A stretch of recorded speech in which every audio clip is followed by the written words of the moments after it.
여러분 안녕하십니까? 3월 26일 금요일 KTN 뉴스입니다. 조 바이든 대통령이 25일 백악관에서 취임 후 첫 공식 기자회견을 가졌습니다. 기자는 25명이 참석했고 기자회견 62분간 10명의 기자들이 질문을 했습니다. 질문 가운데 주요 내용을 짚어봤습니다. 중국 관련 내용은 잠시 후 별도로 전해드리도록 하겠습니다. 이날 기자회견 초반부터 남부 국경 문제에 대한 질문이 집중됐습니다. 최근 중남미에서 미국으로 몰려드는 이주자가 급증하는 사태와 특별히 부모를 동반하지 않은 미성년자들이 열악한 환경에 수용되어 있는 상황을 어떻게 처리할 것인지에 대한 질문이 이어진 것입니다. 바이든 대통령은 미성년들을 안전한 환경에 두도록 하는 데 노력하고 있다면서 언론에도 현장을 공개하겠다고 밝혔습니다. 또한 2024년 대선에 도전할 의향이 있는지에 대한 질문도 나왔습니다. 바이든 대통령이 올해 78세로 고령임을 고려해 단임에 머물 것이라는 전망에 따른 질문으로 풀이됩니다. 바이든 대통령은 재선에 도전할 것이라며 러닝메이트로 카멜라 해리스 부통령이 될 것이라고 강조했습니다. 북한 관련 이야기도 언급됐습니다. 북한의 최근 미사일 시험은 유엔 안보리 결의 1718호 위반이라고 바이든 대통령은 말했습니다. 안보리 결의 1718호는 북한이 탄도미사일 프로그램과 관련된 모든 활동을 중지하고 기존의 미사일 발사 유해 공약을 재확인할 것을 결의하는 내용입니다.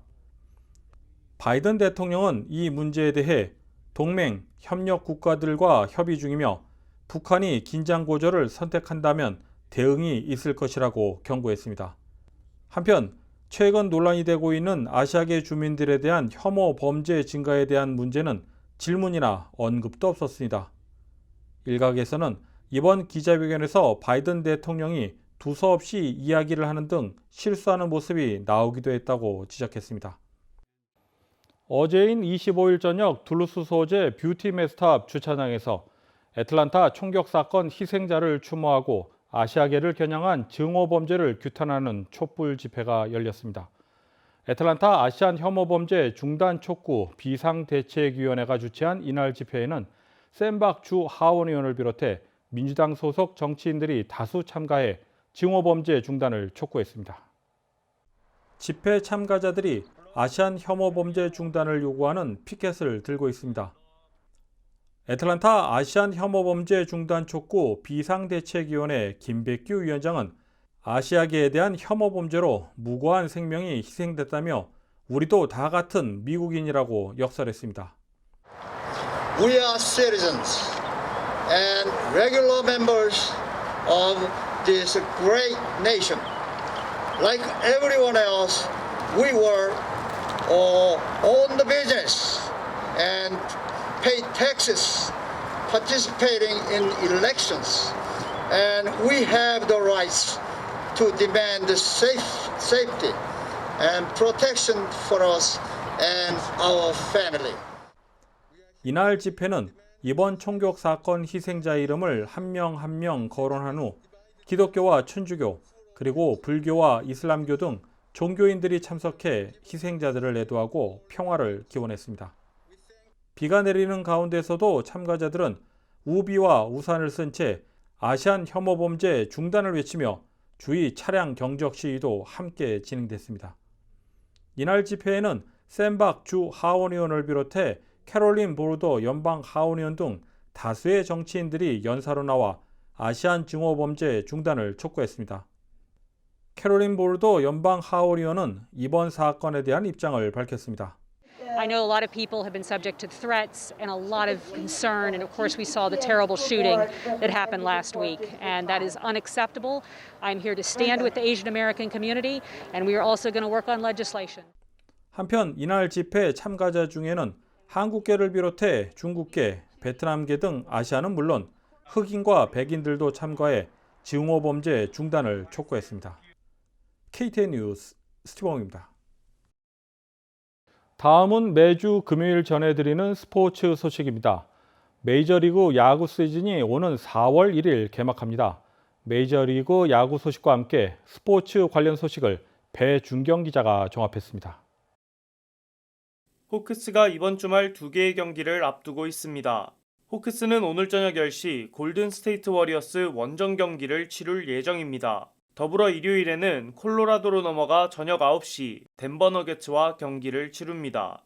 호크스는 이번 트레이드 데드라인 전 존 콜린스를 트레이드할 수도 있다는 루머가 돌았으나 트레이드는 이루어지지 않았습니다. 하지만 베테랑 가드 라존 론도를 LA 클리퍼스로 트레이드하며 루 윌리엄스가 합류하게 되었습니다. 현재 동부 컨퍼런스 6위에 올라있는 호크스는 4위부터 12위까지 5게임 차밖에 나지 않는 박빙의 순위 싸움을 이어나가고 있습니다. 광란의 3월 스윗 16 16강 대진이 완성되었습니다.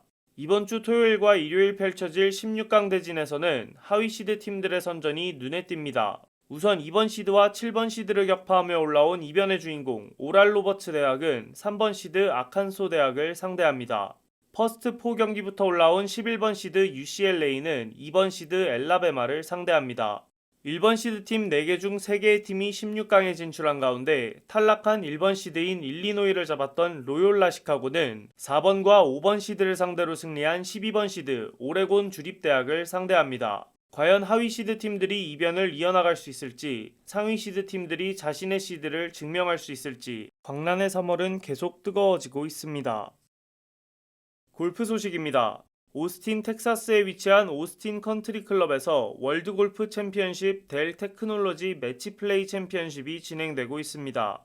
64명만 출전할 수 있는 WGC 매치 플레이 챔피언십은 기존 PGA 투어 경기들의 스트로크 플레이 방식과 달리 매치 플레이 방식을 따릅니다. 매치 플레이는 선수들이 조별로 나뉘어 1대1 경기를 펼치고 이에 따라 한 홀에서 승리 시 1점씩을 받아 18개 홀을 플레이 후 더 많은 점수를 모으는 선수가 경기를 승리하는 경쟁 방식입니다. 한국의 임성재 선수는 16번 시드를 받아 16번 조의 탑 시드 자리를 배정받았습니다. 현재 2라운드까지 진행된 상황에서 16번 조는 모든 선수가 1승 1패를 기록하며 접전의 양상을 보이고 있습니다. 김시우 선수는 장타왕 브라이슨 디셈버와 같은 조로 1무 1패를 기록하며 조 최하위에 그쳤습니다.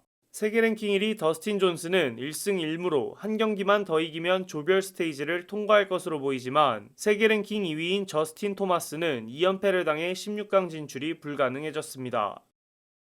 메이저리그 야구 시즌 개막이 불과 일주일 앞으로 다가왔습니다. 4월 1일 개막일을 시작으로 각 팀들은 162경기의 일정을 소화할 계획입니다.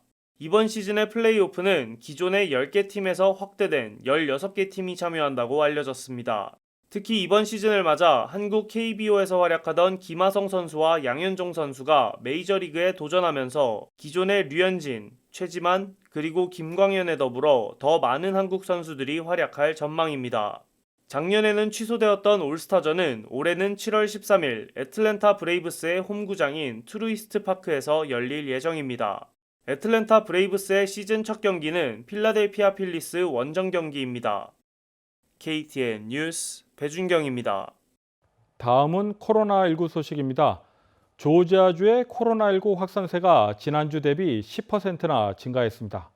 오늘의 코로나19 현황을 배준경 기자가 종합했습니다.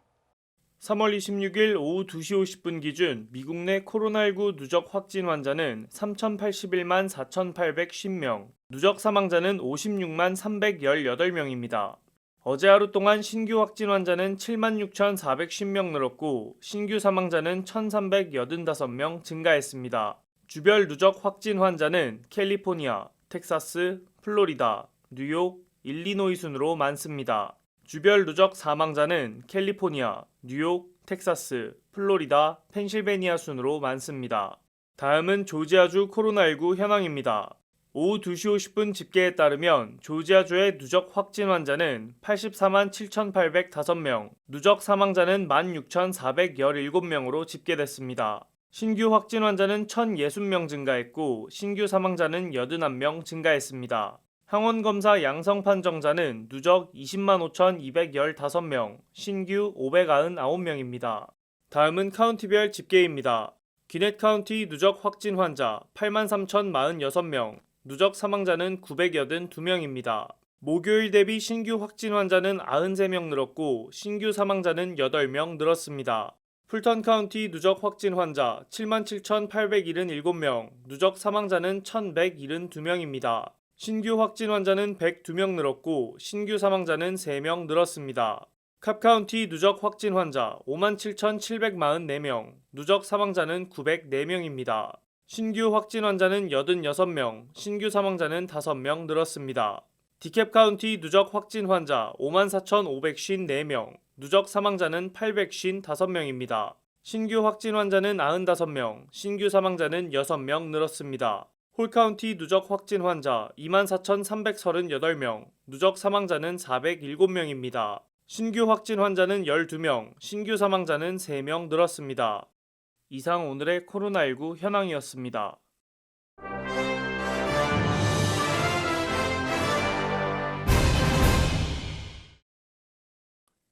피치트리 시티 소재 차량 정비업소 OK워커 럭셔리 정비소 대표는 최근 전 직원 안드레아스 플래튼의 집 앞 차도에 1센트 동전 9만 개를 카트에 넣고 갔습니다.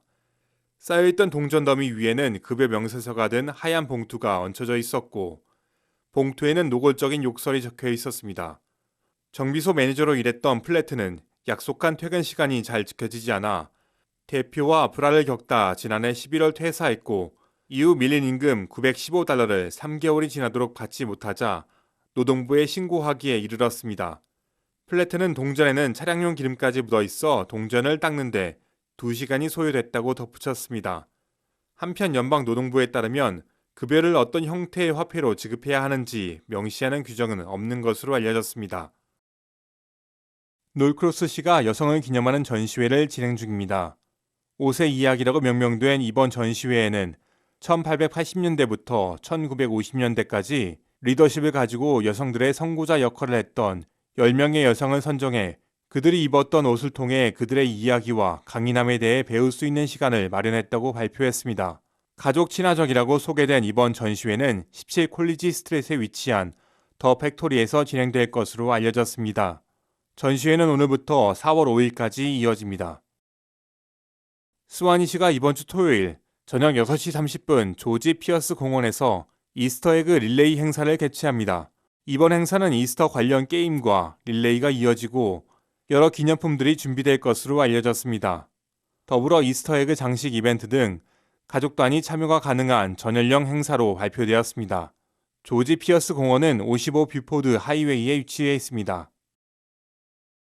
이상으로 3월 26일 KTN 뉴스를 모두 마칩니다. 시청해주신 여러분 고맙습니다.